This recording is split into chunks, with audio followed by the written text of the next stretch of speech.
Welcome back to 13 News at 4. In less than a month from now, IU football is going to kick off its season against North Texas, the first regular season game since the Hoosiers became, of course, those national champions. Yes, they're not going to let us forget. And since then, there's been a big change impacting college football. Joining us now live in studio to discuss that change and the upcoming season is IU Senior Associate Athletic Director Jeremy Gray.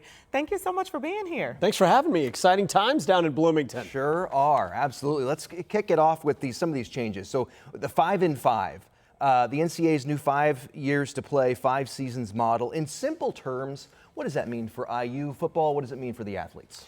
What it means is that it gets through some of the confusion of medical redshirting or having players who have been at a school for 6, sometimes 7 years. It basically starts a timeline that says you have to play 5 years or be done in 5 years. And so it really tightens the timeline. Now, one of the things that became a challenge for us this year is that certain student athletes were allowed to come back who previously thought they were graduated and gone, which caused some roster confusion. But I think it's a much needed change and brings some stability to the college athletic space. How different is that going to be, how coaches approach this now that they have this new rule? How different will that be for this season?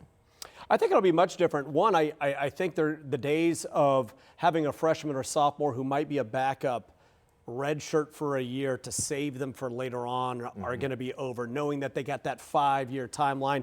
Another thing that's a bit of a challenge is that the roster limits didn't change. So even though athletes got an extra year, you still can only have 85 on a football team. You can still only have 34 on a baseball team. You can still only have 30 on a swimming team. None of that changed, but you basically added an extra class to it. So roster management has become a bit of a challenge. Does that affect recruiting at all? It does.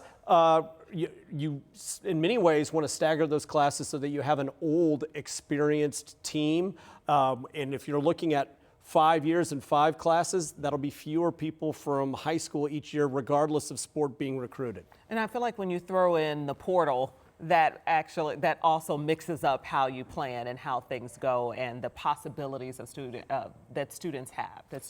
For sure, and obviously we had maybe the greatest 1-year player in the history of college football be our quarterback last year. But in a lot of ways, when you know that it's 5 for 5 and you're operating in the transfer portal, trying to get somebody that you know will be there for 2, 3, maybe even 4 years is going to become more and more desirable, even in the transfer portal, rather than somebody who's only going to be there for 1 year. Let's talk about the NIL and money into these football programs and the university athletics in general. How much of the financial equation is now about simply having enough money to compete at the highest level? Because when I'm just out and about and we're talking about this kind of thing, a lot of people are concerned about that. The concern is understandable. It is a major factor, and it is going to be a factor in the decision-making of student athletes on where they go to school. And Big Ten and SEC schools are going to have a decided advantage because of the large amounts of television revenue and the big attendance that they get for home games at their institutions. So it's a huge part of the equation.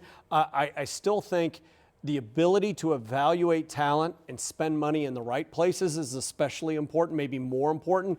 You can't have misses like you did in the day when it was just scholarship. But it does put some financial pressure on institutions. While revenues have increased, now we have a massive increase in expenditures as well. So you're having to find different ways to save money in order to invest that money in the student athletes that can make you competitive. Before we let you go, we got to ask you about a major headline that came out of the North last week. And we heard that being in the North was a place that you want to be if you want to win a championship. What did you all say behind the scenes when you heard that statement out of Purdue? So we have to be humble about this. We had a football coach who was named the football coach 2 years ago, and he immediately said he was going to beat Purdue, Ohio State, and Michigan. So we're no stranger to adding fuel to the fire of the rivalry. I think it's a healthy thing. Actually, what would be great for the state of Indiana in all sports would be for both teams to be competing at a high level. People remember, and I know that you might root for Purdue. It's okay. It's okay. You know, like it's a big country. It's a big country and a big state. But when Gene Cady and Bob Knight were going against each other, it was a lot more fun. So we think it's going to be a good part of the rivalry. We do note that we do have 26 national championships and they have 3.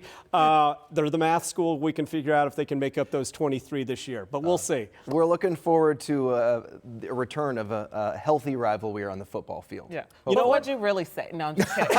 Right. No, what was talked about at the water cooler? We might have screenshotted it and passed it around a little bit in our, staff group me. Thank you. That's what I needed to hear. Thank you so much for being here. Happy we to are be so here. excited about the upcoming season, even those of us who may be Boilermaker fans. It's been incredible, the ride that IU Athletics has felt the last couple of years. It's been a fever dream for us who work there, and we're just so appreciative of the coverage that you guys help provide. You guys are also a media partner for the Big Ten Conference, so we're excited to be partners with you and hopefully, win 16 more games this year. All right. Awesome. Thanks for making it fun.